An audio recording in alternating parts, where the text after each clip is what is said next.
On this episode, I'm going to be talking to Sean Udeke, and this is one of my, I don't know how to classify it, but this is a senior back in high school for me. And I've seen him do great things. I've seen the way he pivots, and he's achieving a lot of stuff. His interest has definitely changed from time to time over the years, and I just feel like it's very interesting for what he's currently actually doing right now. Sean has been a producer. He's been a footballer in school. He's been a ladies' man in school too. I used to always dislike this guy because, man, juniors, seniors, everybody wanted a piece of Sean, but your boy was lacking a little bit. I play, but he's a really cool guy, and I've seen a lot of things that he's achieving right now. So I decided, you know what, why not just invite him on the podcast, of course, speak to my guy, and see what we can vibe out to. Let him just tell his story, why he really got into music production, if that's something that he's always wanted to do. Yeah, this is back virtual, so let's see how this thing goes, you get me? So catch you guys on the main screen. So introduce yourself, tell the people about you, where you are, what you do, everything. Let us know you. Like Femi said, we went to secondary school together. Actually, secondary school I went to was from like my last 3 years of secondary school, and like Femi was like one year under me. So anyways, my name is Sean. I'm currently a product manager. I work at Expedia Group, the travel company. That's what I do full time. I also produce music on the side. I like music, so love music so much I had to make it. So I produce music on the side. Have a few two startups that I've worked on, or two startups that I'm actively working on. One of them has already launched the first product. The other one is about to. So I guess I covered like the most important things about myself, but yeah, that's me in a nutshell. That's awesome, man. I mean, right from high school, I won't say your interest, but I know you were really into soccer, like crazy, like really crazy. So, I mean, what happened to that interest? Is that something you still do over here, or is that something kind of like just tucked away? Because I know you really wanted to go into it like seriously. No, you're not wrong. You're not wrong. I feel like everybody had those dreams. Personally, I thought I was good enough to like play properly soccer, like to play soccer professionally. That's what I thought. Maybe I was maybe I needed like a little bit of a reality check. But I came to the US in 2016. I graduated high school in 2015. Unfortunately for me, the school that I went to, the college that I went to, didn't have a men's soccer team. So there was that, and we didn't have a huge soccer culture for men because I went to a HBCU. Most guys were playing basketball, football, or even baseball. They had a men's baseball team. So we didn't have much of a soccer culture. Like it was mostly like international students that get together and play soccer. So that was the level at which I was playing in my like first year of college, second year of college, and obviously that's not good enough. But when I was a sophomore, I played for a team called Little Rock Rangers. They're actually in the USL right now, but when I played for them, we were NPSL, which was like one division below where they are right now. So I played for them during the summer. It was funny how I got scouted. Like someone saw me play and they invited me to come and train with the team. Trained with the team, and I got on the team and I played with them for a whole season. And that was great. That was just considered semi-pro, but it was actually a very good level of competitive soccer. We played like in front of like thousands of people, so it was a great experience for me. After that one season, I had to make a choice if I wanted to keep playing like the next season or do an internship. So I made the tough choice to actually do an internship, and for obvious reasons like getting a full-time job out of school. So I think Right. that was the point at which like I realized that I can't continue pursuing soccer. Like I had to drop that because of my university. I came here as an international student, so I came here to like the best chance for me to remain here was to get a job. So so yeah, I think that that Yeah. was the Yeah. main turning point for me with soccer, man. I just like I was just like it's either soccer or professional career Soccer. in Yeah. like what I study. So yeah, that was how that was how Mm. that whole phase ended. Was it a painful decision though? Do you feel like it was a painful decision? It was just one of those things like, man, I'm Uh, more gas it place was focus somewhere a else, man. decision, if I remember clearly. That because the season runs from say April to August, so it's during the summer when you're supposed to like do your Mhm. internships. So I played there during the summer of my. I played the first season I played was 2018. That was the summer of my sophomore year after I finished my sophomore year, and then the next summer was like summer of my junior year, Interesting. which was the last summer I had before I graduated.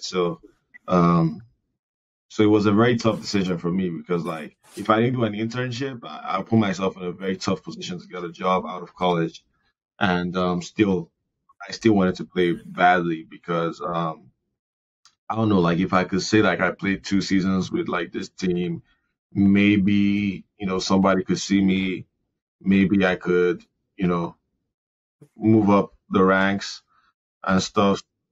It was a tough decision, Yeah. man. To be honest, but I was And you like, said, like you said, now they're in a higher league right now, so that would have even been more opportunities, I'm sure, by now. And I saw right there you actually like getting in the news and everything, like you're actually getting yeah. posted about it. You're actually winning things. So man, that would have been a very, very, very tough decision. So what did you actually I like did study in computer school? science. Um, Yeah. okay. Was that like something you've always wanted to do from Nigeria, or was that because for me, I also did computer science when I first came here, but it was more of a okay, nursing, engineering. Uh, what else will I pick? I was like, okay, shit, I'll just do IT. But was that something you've To, always wanted to do from to be Nigeria, like completely moving here? honest, so throughout like primary school, secondary school, guys that are not familiar with those terms is basically like elementary, middle, and high school. I happened to go to Yeah. schools where we actually had like a computer education class, and for some reason, I was always the best at it. I don't know how.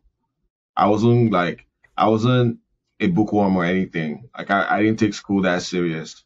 Um, but when it came to like that class, I don't know how I was always like the best at it. So I Yeah. was like, you know what, I'm just gonna do computer science. And then actually I graduated high school in 2015. I took a year off school. I took a gap year. And during my gap year I started learning how to code. Mhm. So it only made sense that I did computer science. So yeah, that was that. Do you feel like it came easy to you though? Like when you came here and you actually like, year one, you're still doing the basic entry. Year one, I was able to keep up. Year two, I was starting to say like, okay, bro, you have to start making a decision if you're going to do this thing permanently or not.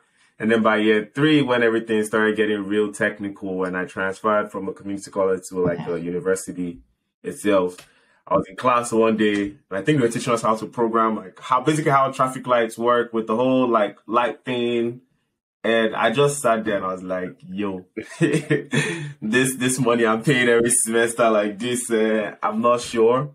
And that's where the decision came for me to like just Yeah. stop, really. Very tough and scary decision, but that's where the decision came for me to just stop and really just go. Because then that's when I started learning a little bit about real estate, which what I do full time now. I started learning a little bit about it, and that interested me more. Even in class, I was researching properties, so Mm. it was just like an obvious decision. But so was it that kind of thing for you? Like, as you kept going up, you started wanting to take it more serious because like, okay, this is something I take serious, or was it something like right from the beginning? Yeah, because it's one thing to know like, okay, yeah, I'm learning about code, but it's another thing to be like, okay, I'm going to build a career out of this and do Yeah. it full time. Was this Yeah. something like So that for for you? me, during my first year of school, I think it was. mostly a breeze. Because like coincidentally, the language I was learning when I was still in Nigeria before I came here happened to be the language, like our primary language that was used as our instruction language throughout our entire degree.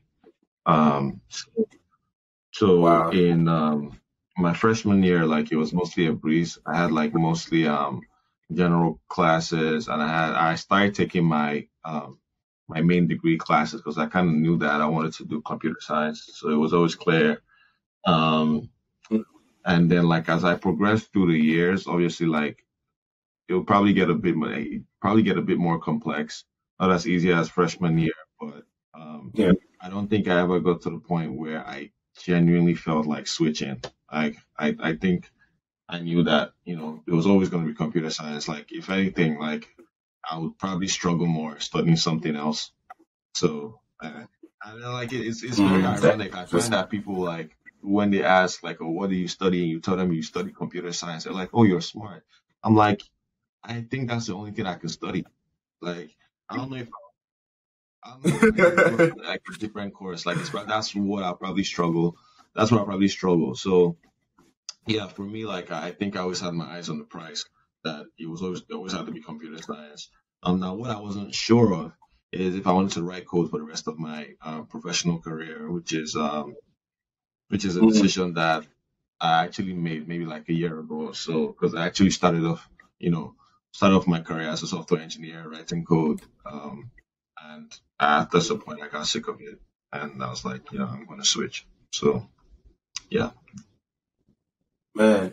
So how was that switch? Because that's the thing that also pushed my decision. Writing code, I just didn't see myself. Maybe if I knew, and maybe you explain to us a little bit like what you do and like what the daily function, things are, because I feel like my community college, which is where I spent most of my education years in the first 2 years, didn't do a great job of like really explaining all the different career options that could stem from mm, what I was studying. So I always felt like, okay, IT, computer science, I'm going to be writing. I'm going to be sitting down in a cubicle. I'm going to be sitting down in front of my computer, writing code the rest of my life. And that's something I couldn't do. I couldn't just, comprehend yeah. it mentally. So did you know like other options were there, or you felt like at first like, okay, writing code won't be bad, and then later on was kind of when you knew about the different career options that you could switch Yeah, into? so for me, like I'd say similar to you, my school didn't necessarily do a great job letting us know that hey, you can be a software engineer, but you can also be a consultant, you can be a product manager, you can be a data scientist, you can do a whole lot of things with your computer science degree. I always thought you had to go down that route of being a software engineer or software developer. That's what I always thought. And probably like in my Mm. junior, senior year, I started learning about like these other options. I started learning about, oh, you could be a consultant, you could be a product manager, you could be a data scientist. Like I started noticing that there were other options and I never knew about them. So I probably forgot the question you asked, but like similar to your school, I we didn't get an idea of like all the things that we could do with our degree. Okay. So now let's insert the music part, because now soccer's gone out the window. You started when did you actually start your full-time career? Um, Um when did you get your internship, and then when did you transition Yeah, into a so my full-time first career? internship was in 2019, June. But that I mean, I was still a student back then. I graduated college in May 2020, and then I started working in July Okay. 2020. And I was working at Goldman Sachs, which is like one of the biggest like investment banks in the world.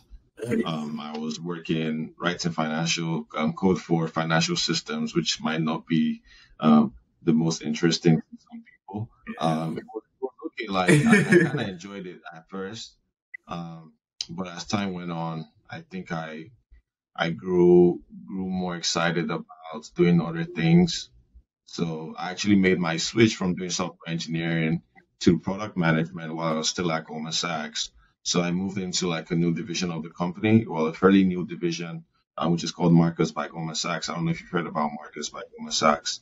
It's like it's a No. new So it's a fairly new division. It's in consumer markets because Goldman Sachs is historically been in investment markets. They talk to well, our clients are mostly only investors, but they're like, you know what, let's also go after consumer banking, and they came up with like a new like digital bank.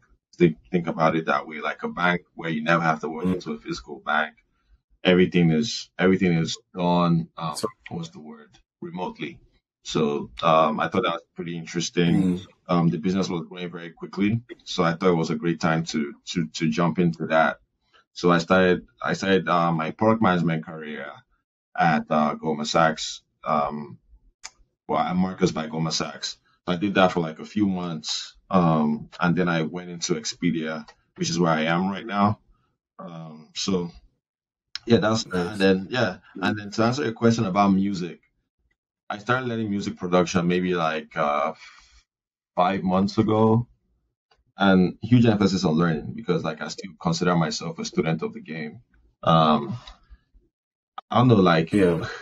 one day, like let's not say one day, maybe like like it took maybe like a few weeks of like momentum gathering for me to like say like you know what, I'm just gonna buy some like a bunch of equipment and start learning this thing. I don't know, like sometimes you just Yeah. you like something so much you want to make it, and for me like that was my Yeah. relationship with music. And I think music was just like music was just it's something bigger than everyone, and music is has been here for generations, and to be able to say that I can contribute to that, I think that's amazing. So I was like, I'm going to start learning how to produce music. I'm not an instrumentalist. I didn't know much of music theory. I didn't know much of music, period. And I was just like, you know what, I'm going to try to do this. So started doing that a couple months ago, Well, and still learning. But now I can definitely see the progress. Have like 2 or 3 songs with artists that are coming out soon. So, um, I, I mean, I'm looking, nice. Share that with us so I can put it in the yeah, description for people.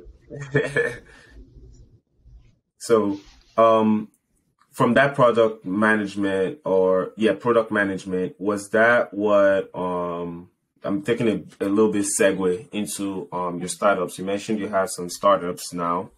Um, Tell us a little bit about that. What inspired you to go down that route? Was it from your product management, experience? Was that what inspired that? Because it's a really cool game. I was impressed as fuck. When you dropped it and just seeing the way you started promoting it and like really like just putting it out there.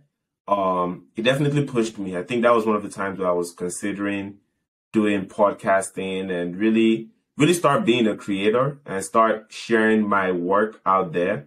Because I've always been nervous about that aspect of things, like when people release support it or push it like that, like am I wasting my time? So let's keep doing my stuff low key. Like, what was it from that space? Did you gather a lot of experience from doing that? yeah. Like, just all about I that. think first, like, I think you asked a really good question because a lot of people attribute product management or the skill of product management to problem solving, and product managers generally genuinely have this drive to always want to solve the next problem. I think for me, it was Mm, backwards.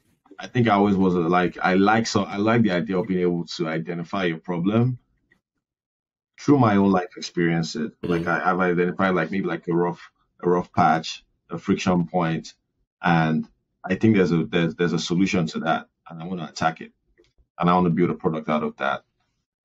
So I think that curiosity was what actually led me into doing product management. So it's kind of like backwards for me. So with mm. well, two of my startups, the first one that already has the product out is For Your Head, which is like we're a Nigerian charades app. I hate using the word like Nigerian charades because like that it's only a slice of the pie. Um, a bit of a Yeah. backstory, which is the fact that I when I first came to the US in 2016, I saw like made friends, socialized, all that stuff, and then like I saw my friends play this. charades game, and I thought that was really cool. But obviously, I couldn't really relate because it was mostly westernized. So, cool. Like, what if Yeah. we made it less westernized or made it a bit more accommodating of different of Right. non-westernized cultures. So I was like, yeah, let's try one for Nigerians, Mm. and it turned out to be like a huge success in initial launch. And just like you, man, like I feel like everybody, we all have our fears. We all have those moments where we feel like, like we start to question how the world will receive the things that we're doing. And I don't know, I just figured out a way to get past that. I found like, a really good partner to work on it with me. We worked on it together, just both of us, till we got to the first version and we launched. So yeah, I think that was pretty much like the story of how I went from doing pro because I actually started working on this app before I became a product manager. So that was kind of like the Mm. backstory of how that came into fruition. Nice. So you can you give us some stats about the game now? Like how many downloads, where can people find the app if you're in Nigeria or whatever? Is it available here in the US too? Is it something you can download both in Nigeria and the US? Give us a little bit of the stats. How did it all start growing? Who really played outside of you, who do you feel like played a very key role in making it the success that it was? And how did you go about like launching it? Like people that may want to create their own stuff don't really know how they're going to put it out there or how to get about launching. Because I'm even asking for a selfish interest because I'm going to talk to you a little bit about what I want to launch here in the real estate space. Um, but yeah, how did you Yeah, go about all so of that? the very first thing is like the foundational, most important thing is you don't want to go down the path of building a product that no one will use or building a product that only you would use, only your friends would use. So you have to do some sort of like idea validation, right? Like make sure like before you before you sweat any further, make sure like the idea that or whatever you're trying to build is actually valid. That was the first thing that we did. So it's kind of weird. I'll tell you, we used like what's it called, like Excel, like a spread like spreadsheet, right? No, no, no, not a spreadsheet, no, PowerPoint, Yeah. and then like use the PowerPoint and Okay. mock like a Sherry's experience. And we had like our friends around and stuff. We mocked like a Sherry's experience. We're like, oh, we had someone stand in front of the TV where they couldn't see the screen, and then the TV actually had all those words, and then the people in front were trying to like were trying to describe those words to see like, oh, and those were actually Nigerian words, right? That's And then we it. saw that, yeah, like it was working, and people genuinely had like a good time. So that was like Mhm. the indication for us that yes, if we built a product out of this, like people would actually like using it. Now, um, as far as building the product, my co-founder was actually the one that handled most of the engineering. I did everything else.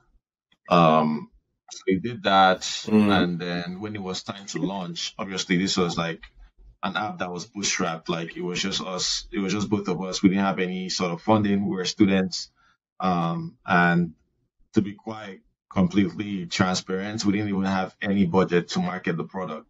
So all we did was we brought a Wow. couple of our friends together, and then we were like, you know what, we're gonna have like a launch event, like a game night, but it's gonna be like a launch event. That's where we're gonna use to like launch the app. So we got like a couple of people like pulled up, like maybe like 50 people, and then we had like our launch, and then as soon as people came in, they're like, hey, download this app right now, post it on your story, share with people, and then like we did that throughout the event, and then we found out like we got like a lot of mentions on like Instagram. We had like a few mentions on Twitter here and Wow. there. But after like people saw how like delightful it looked on Instagram for the people that were playing the game, I think that prompted a lot of people to Yeah. like download the app. So I think between the first 2 days of launch, we got like maybe 500 downloads or so. And then between Wow. when did we launch 2021 and now, which we're right now we're working on V2 and we're actually about to roll out V2. We still haven't like pumped in marketing dollars because there's no return for us because right now everything on the app is free.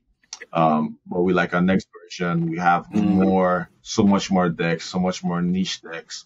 We have it's just like it's on steroids right now. So if you think about it that way, so wow. between 2021 and now, I think we are about 7,000 downloads, and this is all organic growth. So yeah, so And it that grew. speaks it Yeah. speaks volumes to me about like the fact that if you're building a product that delights people, um, if you're building a product that delights people, I feel like everything sort of like comes into place.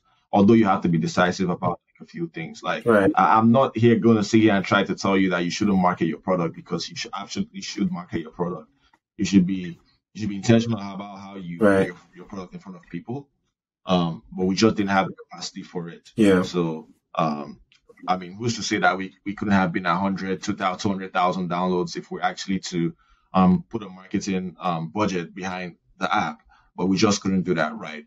Um, but yeah, that's kind of like how it worked out for Oh, us. It was a little bit of like a mix of strategy and building out the good product, executing properly on like the ideas that we had, but there was also a huge chunk of luck, which yeah. is something that I feel like a lot of people wouldn't say, but like the fact that there was a good Yeah. product meant that people will self-advertise, and I think that's what got us to like the numbers that we're seeing right now. Is the fact that like we got a lot of people like talking about like so many times like I'll just be on Instagram, I'll get a notification of people like posting a video playing the app like on TikTok, and I'm like, wow, I don't even know these people. Like I have no mutuals with them, and they somehow managed to get the app in front of themselves and use the app, record themselves playing and like uploaded the video. So like it's just like it's amazing to see. But then again, like I said, it's just a mixture of good strategy, proper execution, and a huge chunk of luck for me. Like that's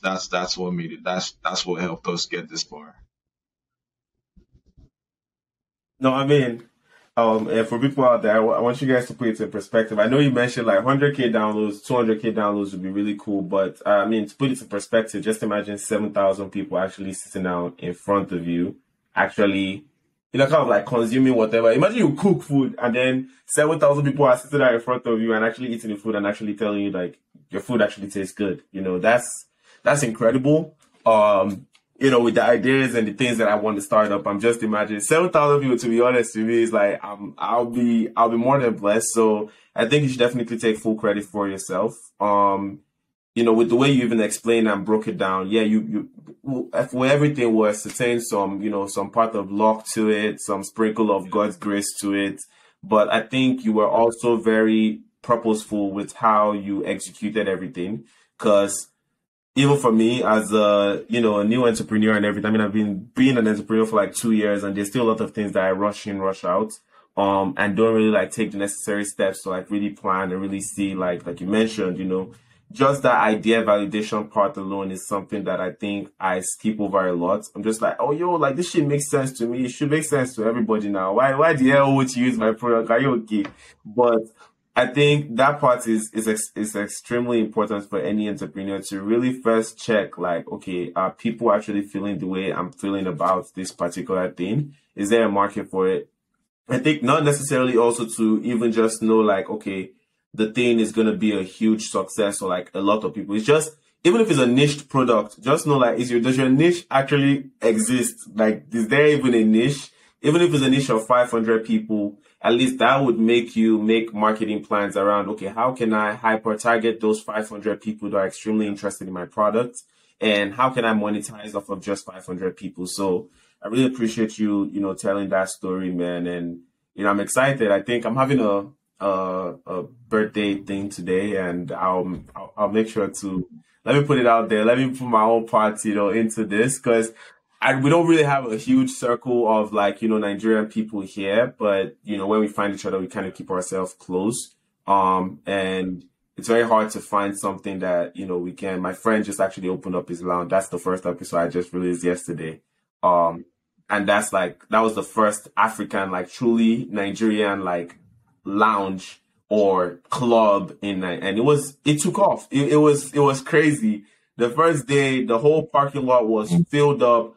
I actually like stood in the corner and I was like, wow, like, yo, I've heard this guy talk about this stuff for Yeah. like 2 years, and to actually execute it, to put it in a very good location to where everybody's like 15, 20 minutes away from that location. And each Saturday, seeing people come there, seeing people talk about it, seeing people post about it, it's crazy, man. So, you guys, two of you have been like very big motivators for me to be like, you know what, bro, like you can actually launch something, specifically target initial people. And, it actually works. So I'm excited to see what version two looks like, because that was something I was going to ask, like, how are you guys monetizing it? How are you guys marketing it or covering that expense? But 7,000 organic growth, I can imagine because you guys already have the data now. You already know the type of people that are interested in this. So putting some type of ad behind this, I'm sure will go crazy. So, I mean, do you have anything you want to share? Is that proprietary information? If it is, I understand. Um, But I'm not an advocate of gatekeeping information. As far as like what to expect in the new version of the app, so we're expanding the countries that we're covering. So, like I said, we started off with just Nigeria, but we reached out to a bunch of people, right, guys from Ghana, Ethiopia, Rwanda, and South Africa. So we're like, hey, like give us like content that nice. people from your country would play. And then like we have like so much more niche Nigerian decks, like people just give you an example like Unilag, Big Brother Nigeria, Lagos, Abuja, Whiskey FC. Like we have so much more like niche decks that people who are fans of those decks would really enjoy.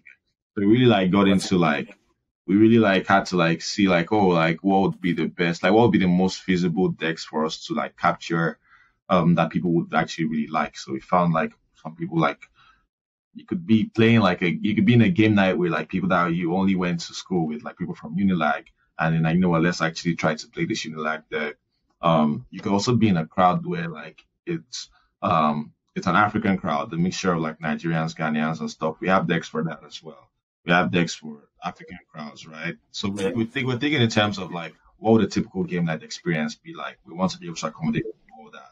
So Be like, even if it's all Nigerians, a mixture of different Africans, if it's a mixture of everybody, we have stuff for all that. So and then yeah, that's man, sort of like what to expect. But obviously, like we have to charge for some of those decks, but it's nothing. It's like anywhere from like yeah. 99 cents to like $2, so it's nothing crazy.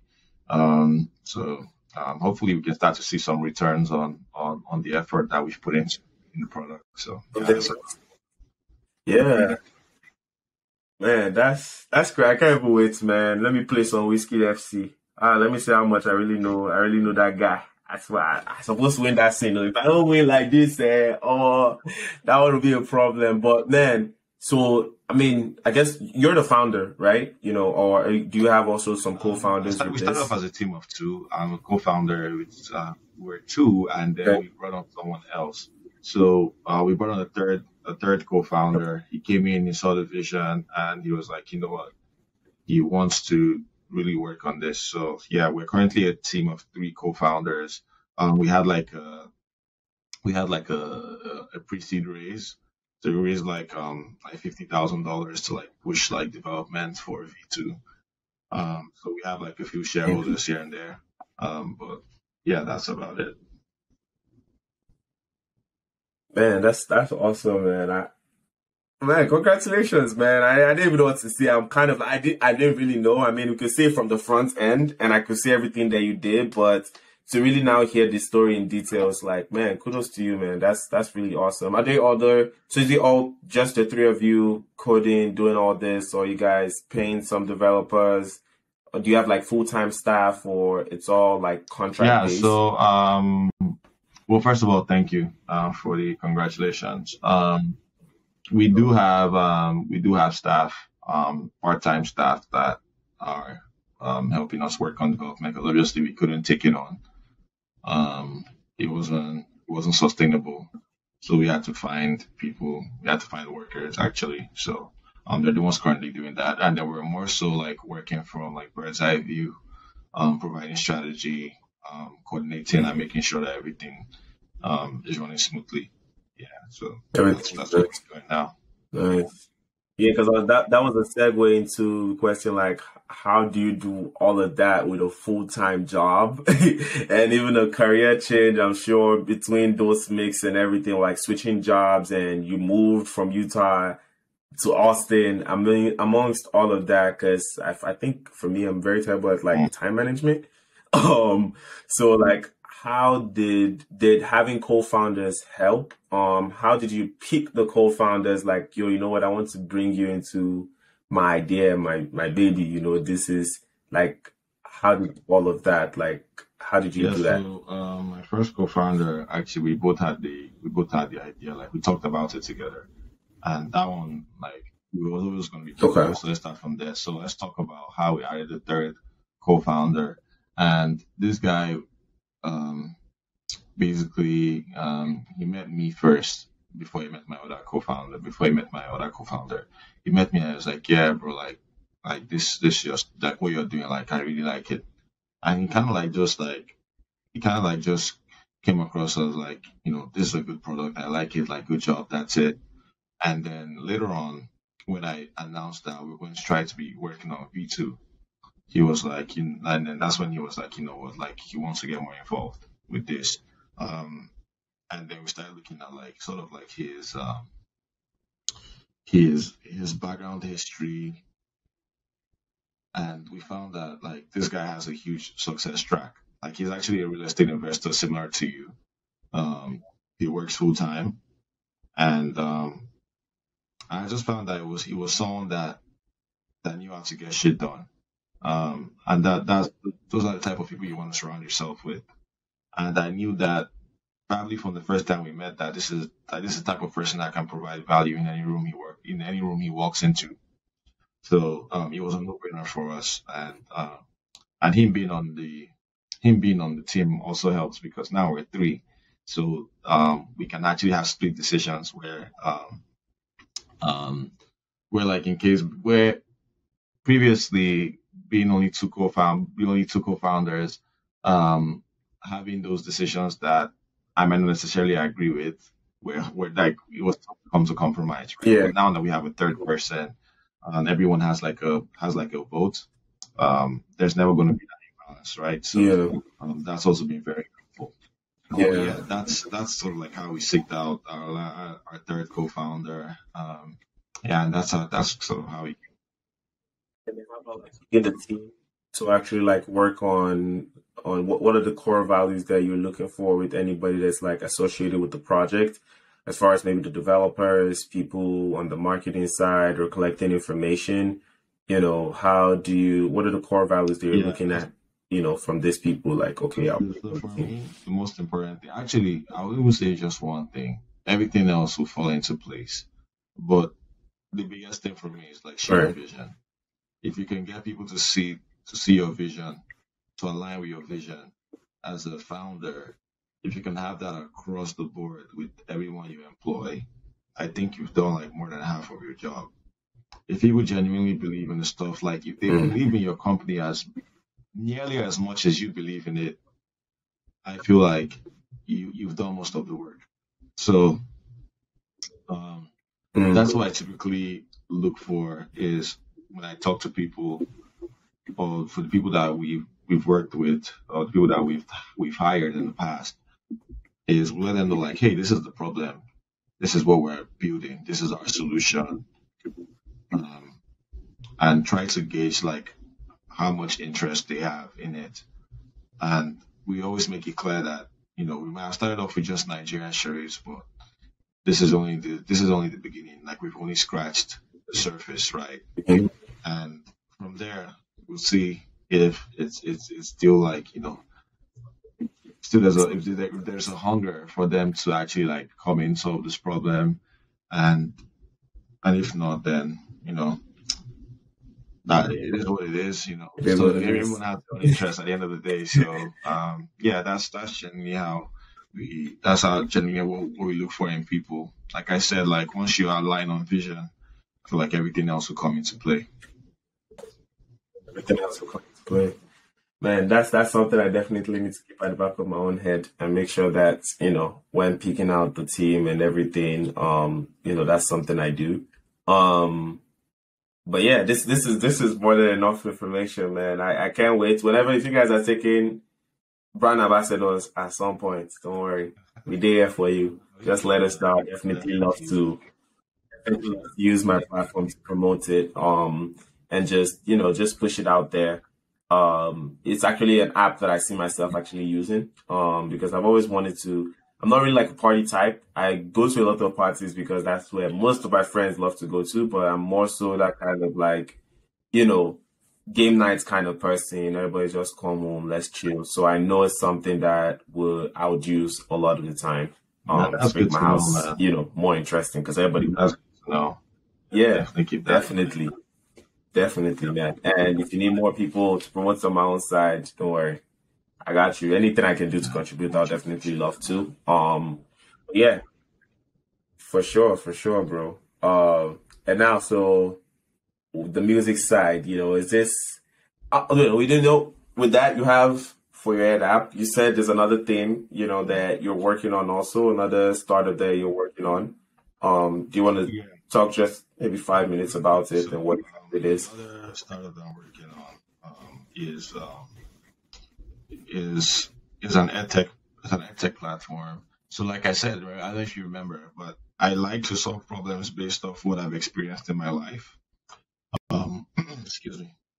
I Mm, identified like any rough patches, friction points, and I feel like like what would my experience? How would how would I have reshaped my experience if I was to go back in time and provide a product for whatever that problem was, or provide a solution for whatever that problem was. yeah. So it's an edtech platform for international students. So think about pretty much from the points where you decide that, oh, I actually want to explore the option of being able to study abroad, up until gathering information, the actual applications, writing the tests, paying for application fees, paying for visa fees, um, finding scholarships, um, taking preparation classes for those tests. Think about like one platform. I Yeah. register, I'm a member, and these guys provide me with sort of like a roadmap for how I get from X to Y, and that has like every single thing I need to do. So thinking about working with people that have like a budget for for education, people who don't, because we've seen people come here with full scholarships. We've identified those opportunities. We know what you have to do to get to those opportunities. So yeah, that's what Yeah. the other startup that I'm building is all about. It's all about like international students and making the experience better. In the future, we do want to expand the scope to not just people who want to be international students, but people who are currently international students, like in the US or Mm. globally, actually. And there are a lot of, but That's yeah, you really. have to like navigate a lot of ropes, So go ahead. going to any country as an international student. So we spoke to a lot of people. Like this one was one of those ones where we spent a lot of time like validating our ideas. We spoke to people, international students from different countries. So countries in Europe, African countries, Asian countries, and we started to tie like the common themes together. And and then we identified the problems that we could go after and solve. That would possibly give us the most return in the shortest period of time. So that's that's what we're Right. currently building that right now. I think the website, it's going to be a web app to be completely transparent. The web app is currently in development right now. We've already finished the design on all that. So we're currently working on development right now. And I'm not a huge fan of bootstrapping, to be completely honest. I don't like using my money to fund startups or ideas. So for this one, I think once we get like some sort of like traction, some traction that's indicative of success, Yeah. like if we actually were to put out our website and we did like a fake door test where we get people to get like early access and say like, hey, like this is everything we do. This is our value Mm, proposition. Sign up for early access. If we're able to like capture huge numbers from that, for me, I think that's indicative of like, there's a huge need and there's a market for your product. Um, so mm. if we have traction, I think I'm just going to look for how we can fundraise and build out that product because I'm not a huge fan of strapping. I have too much stuff that I'm involved in financially to take on more startups. So Right. that's what the other one is all about. Man, that's awesome, man. I definitely see you as a creator. This is my own projection. I might be wrong, but I definitely don't see you continuing your career or whatever. I think creation. I think you have a very good, solid grasp of creating stuff for yourself, and I like how you take the inward approach of like, what are some things that caused friction in my life that you were, absolute necessity to me, and how can I go back and change that experience for either myself or for other people that may be in similar situations as mine. I think that is a very, very, I consider myself a visionary too, and to hear that, I do see you as someone as a visionary, and it's awesome to see that kind of approach towards life, because that's how I kind of like learn from my external. I learn from the external, but I kind of very, very fast internalize it and see, okay, then how do I feel about, whatever is going on that I'm seeing around me? And that's how I come up with ideas too. So to just say, I think that's something I think there's a friend of mine that I don't know if I think it will be a very nice introduction because he owns a podcast called I Go With Ego podcast. And what he does is he helps international students, people that want to become international students, kind of give them information about scholarships, how to, go about everything. So, and he's actually he stays in Mm, St. Louis, Missouri. He's very connected. I think he's on the board of the Students Association with, I might be wrong, but some international service. I'll send you, I think, is it one of them, mm, type of people, Sha. I don't know which one exactly, but he's very well connected with his school. He helps a lot of people mm, from Nigeria, move over here and start their education. So I think that would be a very, very yeah. good connection and hopefully something good. He's a very cool guy. He's really helped me also within my business, connect me with some people that may want to invest here in the US.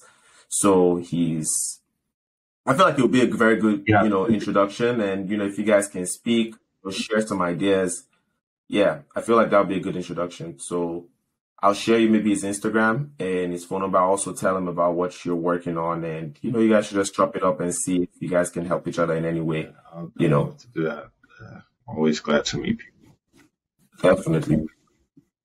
definitely, definitely, man. So, where do you see all of this going? With also the music side, we briefly touched on that, but not, you explain that's more so of like a passion project, I'll be guessing Yeah, for you. Something that you're very man. To passionate be about. Is it something you plan to take? honest, I think to be honest, everything is a passion project for me. I love music as much as I love solving problems. Um, so Mm, I feel like there's this thing I always say, like in life, the real enemy is time. Time is the real enemy. Time is the mm, it's like time is the main factor that holds people back. It's not money, it's time. Because like even getting money is a result of how you use your time. Um, yeah. so yeah, I have all these passions. It's just being able to make the time for everything. So Okay. time management is obviously, like you said, like very, very important. Um, also Yeah. there is this. there's this thing I recently found out, which is like finding um for time management, you kind of identify like, oh, you have all these things to do, right? But which Yeah. out of the like the list that you have of all your to do items, which of them would give you the most leverage for like for like a small amount of work? So you put in small amount of work, you get like Mm, say you put in 1x work. Let's you put in 1x work and you get 10x back from putting in 1x of work. And for me, like that's where you start to like see like that's how you optimize your time. You spend your time you focus more of your time on what will give you the most return.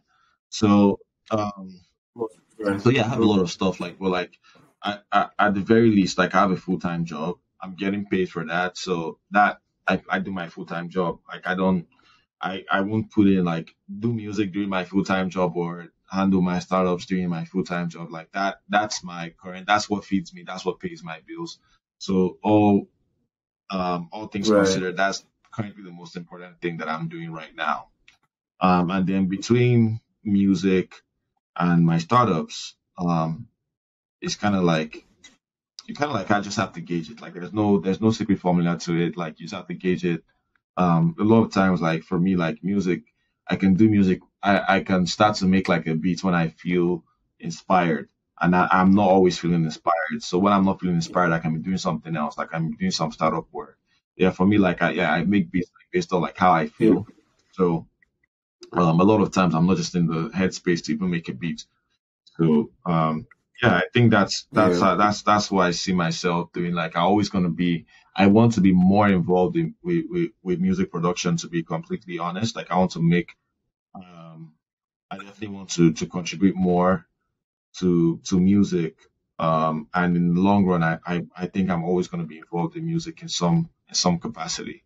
I'm always going to be doing that. And then like as far as like my startups go, if they do take off, hopefully when they do take off, we can just kind of Yeah. I don't mind those companies being on autopilot where I'm just like sitting and like, from sitting from bird's eye view and just watching how everything comes together while I focus more like on my Mm, music. But to be able to say that, hey, like this is something that I contributed um, to building, I think that's enough for me. So yeah, I think that's how I see mm. everything else. So you don't think if you're able to pull off a very big fundraising to where you can afford to pay yourself to work on this full time, do you see yourself doing that, or would you still pick just let me just have my full time job? This is Uh, something I enjoy and still watch from a bird's eye view. If you were able to afford yourself to pay yourself it's to a be tough more, question to be very honest, but I think yes, I would take that opportunity to pay myself. Um, Obviously, like one of the good things about having a full time job is that sense of security. But even that too is getting to be feeble these days yeah, because like people are getting laid off left, right, center. So um, I yeah, mean, the startup is a gamble. Well, also a full time job is a gamble, but might be less of a gamble. But for me, like once my yeah. passion is in alignment, I think I'll do that. Like I'll take that opportunity, pay myself, and work full time on like my startups. Man, that's awesome to hear, man. Cause yeah, I feel like for me, I'm also like a risk taker, and what I'm learning very fast is what got me here won't, it's not Mm. what's going to get me there. Um, I've been able to very much freestyle a lot of things in my life. So just like, you know what? I'll rush into it anyhow, we'll figure out how to make this shit happen. But it's been more so putting me in the red nowadays than, actually Mm. taking me ahead to where I'm realizing that as much as I detest planning and really like I have to plan around stuff. I have to allocate time, like you said. I have to figure out what's that thing that's gonna be paying me consistently so I can go out and pursue other passion projects or being involved in other things. Because, I mean, the good part that comes with entrepreneurship is the fact that, of course, I have freedom with my time, but that's also like a double Mm. edged sword because I have freedom of my time. You know, if I wake up one day and I'm feeling so unmotivated, there's not really that main push that's like, okay, Femi, go out and go work. I don't necessarily have like a set schedule that I've built out for myself that I'm like, okay, you wake up, you do this, you do that, you do this. So I'm in the process of like just very well restructuring everything. Because I just took a very big hit from one of my projects, and I talk about it in a lot of podcasts that I've recorded so far. And it set me back a lot more, not even outside of the financial side, it set me back a lot mentally to where I had to start rethinking a lot of things like, okay, yo, do you really want to do this? Do you really want to be like, I'd never really considered getting a 9 to 5 in the past 2 years that I've been an entrepreneur till like last month. And I'm like, yo, right? Sure, you don't want to like go back and just have a job underneath. But I think I'm already in too deep to the point to where I'm like, I'm already motivating a lot of people outside myself to where it's like, yo, bro, how are you even doing this stuff? And to me, it's like, I'm not putting a lot of gratitude on it of like what I've achieved so far. I'm just like, man, other people are doing this stuff, bro. You're not here yet, yeah. And it's like, lately I've been seeing even just down to like my podcast, just little compliments, even if from one person, like, yo, bro, like that episode was actually fire, man. I like that video, or just a comment or anything actually goes a long way for me now. And it's been helping put a lot of things in perspective. And, having this conversation too with you really puts into perspective how much I need to plan. I really need to put some priorities on some things like, okay, which one is the main, which one is going to serve as like kind of like a 9 to 5. I might not so much enjoy it or want to do it for the rest of my life, but if it's able to kind of serve as a base, somewhere to just keep things going, I definitely think that's something I want to put into perspective. And I really appreciate this episode, man. It was like a little tutorial section, time for me to kind of like really just listen to a bunch of things and see how you're handling things in your hand. And yeah, I just felt they need to see all that. Man. Yeah, it's always, I find conversations like this very refreshing. Like, I know like we're recording and we're on your podcast. But believe me, like these conversations are very important. Like sometimes you have to remind yourself like, or realign yourself on the path that you're taking. Like it's very important. Like, sometimes like we just so focused on like doing the next thing. We're just moving. Like sometimes like, take a step back, realize like, give yourself your flowers for how far you've come. Like as far as real estate goes, like I'm sure there are people who did this way longer than you before they were able to get a single dollar from this. Like your path to like your trajectory as far as like learning about the real estate markets, being like even starting to invest, it's probably a lot bigger than most people. So like sometimes like you have to give yourself sometimes I know like it can get hard like when you have like one major setback, you start to question yourself. But man, like once you know your why, the reason why you're doing stuff, I feel like you're always gonna be grounded, man. Like that'll help you stay grounded. But like you're doing great stuff, man. Like starting your podcast, like going after full-time entrepreneurship. Look, I respect that. That's something that I haven't even got the balls to do yet. Like I would like to do it if I could, but I haven't. I don't even have. I'm not even sure I can sit here and tell you I have your type of courage to say, hey, I'm going to work on me full time. So I respect it, man, and man, keep going. Like there's definitely going to be setbacks in the future, but as far as like your reason why, like, you always keep going. Yeah, man. I appreciate you saying that, man. That's something too that I learned. It's like it's inevitable. Like the failures, it's only gonna be considered a failure if once I throw in the hat and I'm like, you know what, I'm done with this shit. That's where it registers officially. Like, okay, yeah, you just failed at this stuff. But as long as you pick yourself back up and dust yourself up and like, you know what, we're back in the field again. It becomes automatically changed to a lesson. You just learned a lesson. I'm not going to any school. I'm not really necessarily, I have mentors, of course. I pay for mentorships and everything, but nobody is going to they're only going to show me how they did it. It's for me to translate whatever they're showing me into how I want to do it. So that's something I've just learned. And for me, creating my own how to do it, I have to fail. Or I have to take lessons. I have to take big hits so that the next person that I might be coaching or mentoring or telling about this in the future, I can be like, yo, avoid this stuff, avoid that stuff. This is something that you might be coming, it might not come against you, but like this is what happened in my own shoes. So that's definitely what helped bring me back into focus with everything. And like you said, man, you two also, you need to take your flowers, man. You've definitely done a lot. With the full-time job, if you're able to accomplish all of this, I can only imagine what you can accomplish, once you have your whole time to yourself. But of course, do it at your own pace, do it once you feel ready. It seems like you're someone that's just like really following your intuition. You're not really like rushing yourself with any of these things, which is something I admire on my own sense. Sometimes I just put unnecessary pressure on my own self, like as if anybody is pursuing me to do any of these things. So, definitely take your own time. But man, once you feel that urge, man, I'll say definitely go for it. And take those L's earlier because you already have the experience. If you ever say you want to go back and get a job, I don't think it will be hard for you. The resume is already built up. The experience is already built up. So if I thought you take 1 or 2 L's in any of these projects, to go back won't be very hard. It might be hard mentally, but I don't think like as far as like the physical way of getting it back would be hard for you. So yeah, that's something I definitely want to make. Unlike me, man, I don't have any resume. The only resume I have is in entrepreneurship, man. So, as somebody who really believes in me, man, I've never really held like a professional job, and I don't see myself doing it.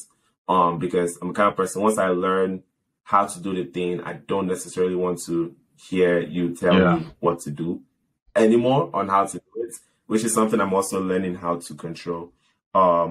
But I've even gone way above, I'm trying to be saying, okay, my podcast, I'll keep it within 30 to 45 minutes, but this was just a very, very interesting conversation. So I'll leave it to my editor to figure out which ones are necessary, which ones are unnecessary. But overall, this is an episode I see myself listening back to keep myself going. So once again, thank you for that. And before I wrap up, I do want to share the startup that I did come across, because what I've been noticing, a lot of people that I do work with here are like foreign investors. I see a lot of people from, half of my clientele is like Israeli investors, and you have people from Mexico, you have people from here, but I've not worked, or maybe some people do have clients, but I've never like sold a property to, and I deal with off-market properties, so I'm not even an agent.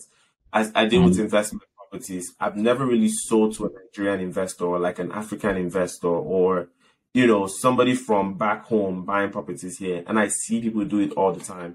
And I started to think like, I don't know if it's just a thing of lack of knowledge, knowing that it's possible, or is it a thing where people are just scared? And, we in Nigeria, we have a lot of things that have been cut off away from us here in the US. But one thing that is very possible is your ability to invest and buy properties here. So that's kind of what my my whole startup is kind of going into, to kind of simplify the experience for people. Because we have Nigerians are very cash heavy, and here it's a very leverage based system. You can leverage your credits, you can leverage your money, you can leverage a lot of things into building insane wealth. And not to talk about the whole perspective of also the exchange rates. Any money in dollars is becoming very, very, it's like you're shooting yourself in the foot, the money that you thought you were earning last year or last 2 years, that was a lot of money, per month, is like, it's pennies now compared to what you can actually use that naira to do.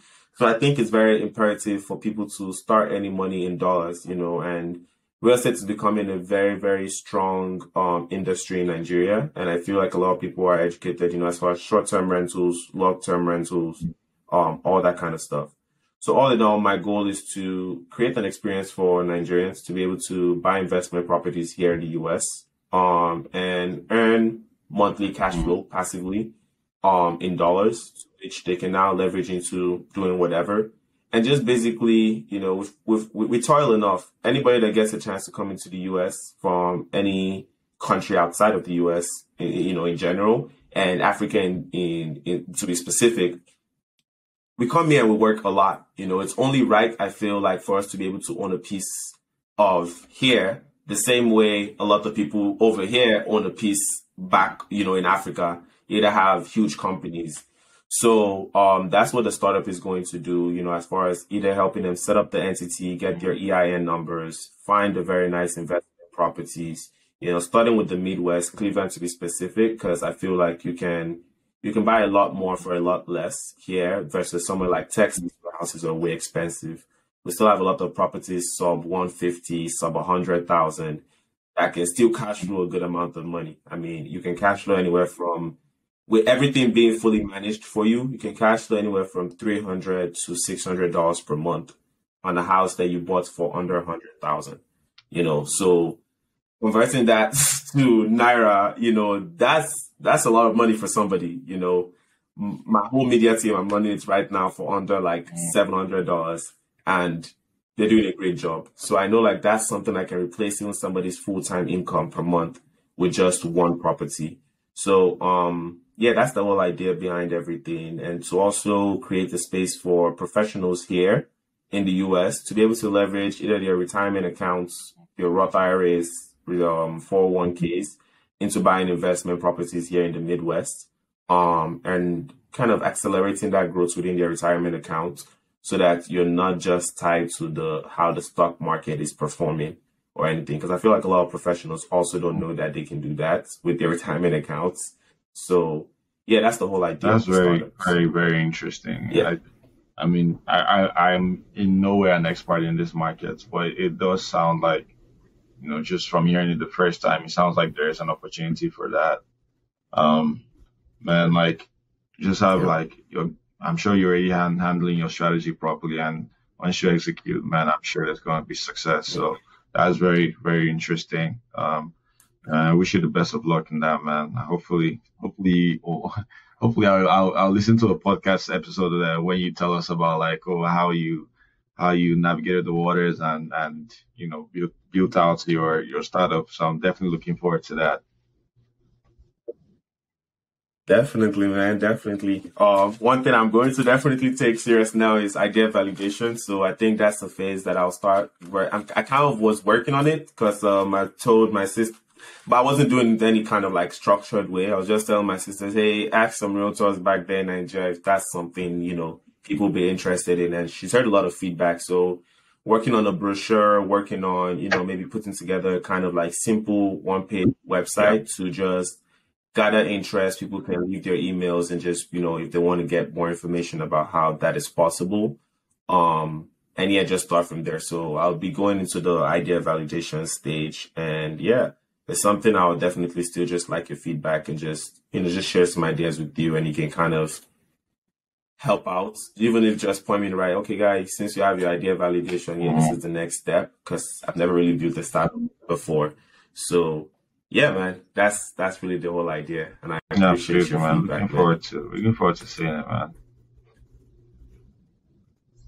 Definitely. So yeah, this was a great episode, guys. Awesome episode. I didn't even know what else to say, but I feel like, I was actually rethinking like, damn, do I want to record today? Wasn't feeling like it, but I'm really glad we still recorded this. Um, Everything. I don't know if there's anything you want to share. How can people reach out to you? How can people check out any of the startups that are existing? Yeah, just a parting message for people out there that are watching Yeah, this episode. so I am on social media.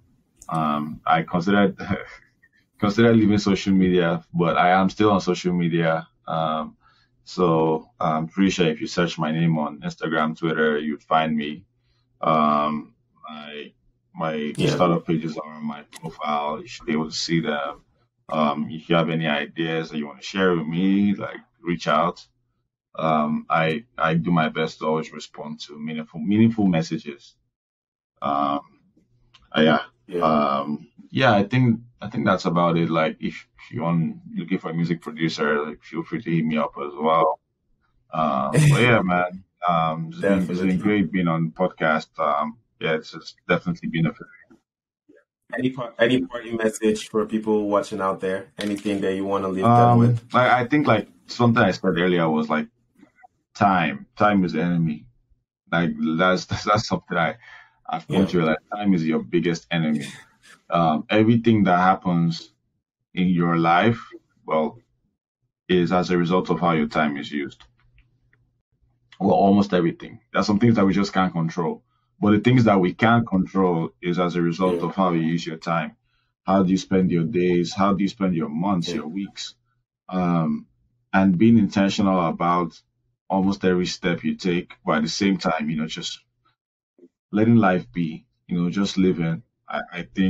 Um, I think those are one of the things that genuinely keeps me happy is that I'm just Yeah. I'm just trying to be as intentional as possible in how I use my time, and that's been great for me so far. So I think like if there's anything you want to do, you wake up tomorrow and you feel like being starting something new, like the information is out there 9 times out of 10 for little to no cost.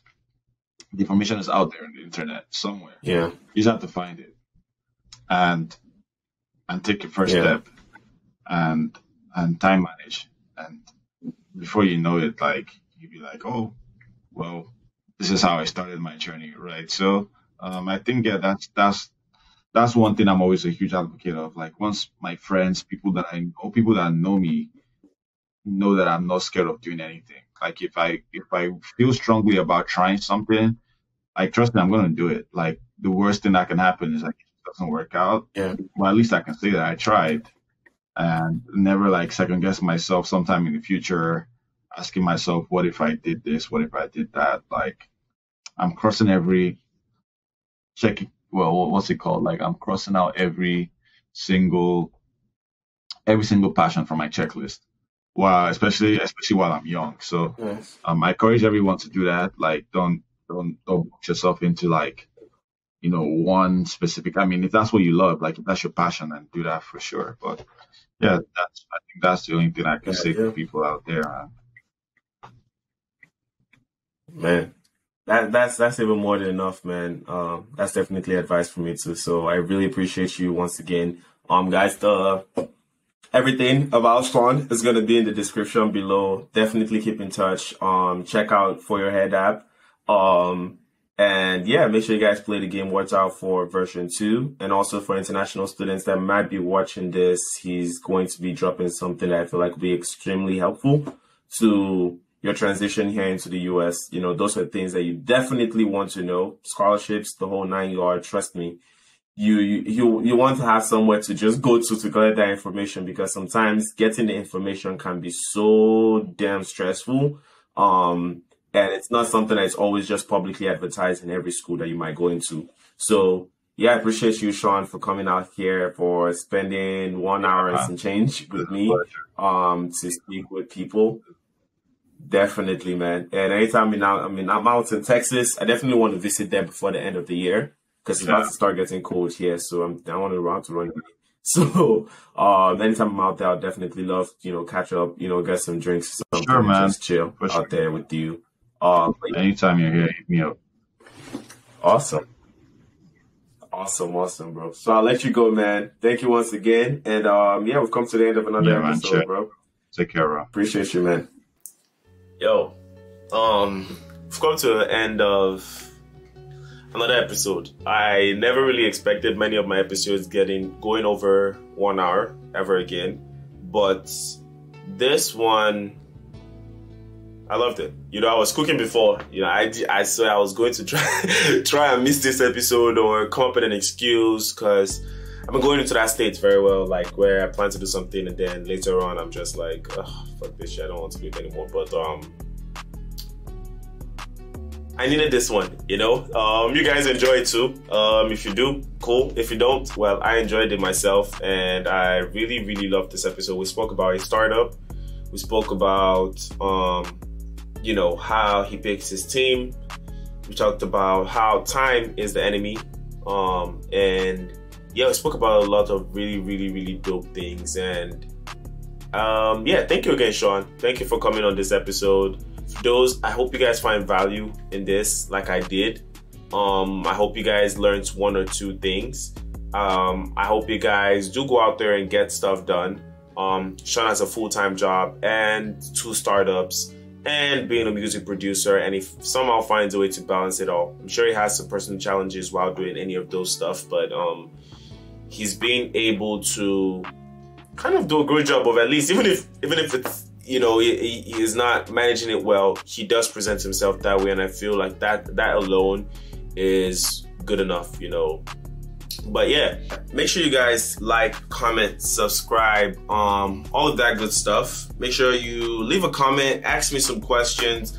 I definitely would love to go back through the comments and just respond, connect with you guys. Make sure you follow the Femi Daniel Show on Instagram. Make sure you follow my personal page, femi.daniel_ on Instagram. That's the best way to get in contact with me. If you would love to be on the podcast or you have something really cool to share, this show is really just for me, just documenting my learning experience and just talking with a bunch of cool people. So it's not really geared towards anything, and it's just a journal. Let's count it as a journal entry for me, speaking with really great people that I feel like do some cool stuff. Maybe as time goes on, this will be more niched, but this is just for everybody that may be in a similar position like me, trying to build something. And yeah, but yeah, everything's gonna be in the description. Like, share, subscribe. I don't know, man, I need to go cook and go and eat, and my battery is about to die again. So peace out. Catch you guys on the next one.